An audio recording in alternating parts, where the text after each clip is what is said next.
அருட்பெருஞ்சோதி அருட்பெருஞ்சோதி தனிப்பெருங்கருணை அருட்பெருஞ்சோதி திருவருட்பிரகாச வள்ளலா திவ்ய திருவடிகளே சரணம். வணக்கம். இன்றைக்கு நாம் சிந்திக்கக்கூடிய அகழ்வரிகள் 251 252 அகழ்வரிகள். சித்தி என்பது நிலை சேர்ந்த அனுபவம், அத்திரள் என்ற என் அருட்பெருஞ்சோதி. இந்த அகழ்வரிக்கான விளக்கம்: இறைவன் நம்மை காக்கின்ற நிலையை சேர்ந்த அனுபவம் எதுவோ அதுவே சித்தி என்பது. பரலோகத்தில் இருக்கும் இறைவனுடன் இந்த உடம்பை விட்டு பிரிந்த ஜீவனானது கலப்பதே ஒரு மனிதன் அடைய வேண்டிய முடிவான பேறு என்று, அதுவே மீண்டும் பிறவா நிலை என்றும் இதுவரை ஆன்மீகத்தில் கூறியதும் மக்கள் அறிந்ததும் ஆகும். ஆனால் திருவருட்பிரகாச வள்ளல் பெருமானாரோ இக்கருத்தை ஏற்காமல் மறுப்பவர் ஆனார்.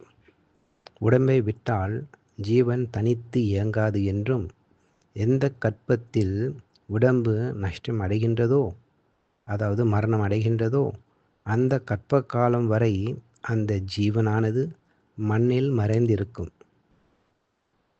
பின்னர் மாயின் சிருஷ்டியால் முன் செய்த கர்ம வினைக்கேற்ப பிறவி எடுக்கும் என்கின்றார். இந்த உடம்பு உள்ள போதே இறைவனை அறிந்து அடைவதுதான் சன்மார்க்கம் காட்டும் வழி. அதாவது இகத்தே பரத்தை பற்று மகிழ்வது. இந்த உடம்பில் இறைவன் வந்து கலப்பதால் இந்த உடம்பானது என்றும் அழியா நிலை பெற்று விளங்கும். இறைவனுக்குரிய அத்தனை ஆற்றல்களையும் இவர் பெறுவர். சுருங்க கூறின் கடவுளாகவே இவரும் விளங்குவர். இதுவே சித்தி. இறைவன் கலந்து காக்கும் நிலையை சித்தி என்று கூறி அப்பெரும் பேறு வாய்க்கும் என்று அருளிய என் அருட்பெருஞ்சோதி ஆண்டவரே. இதற்கு ஆதாரம்: முத்தியை பெற்றேன், அம்முத்தியினால் ஞான சித்தியை உற்றேன் என்று உந்திப்பற, சித்தனும் ஆனேன் என்று உந்திப்பற. நன்றி.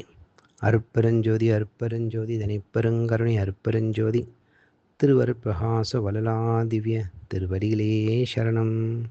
ராமலிங்கா அபயம், ராமலிங்கா அபயம், ராமலிங்கா அபயம் அபயம்.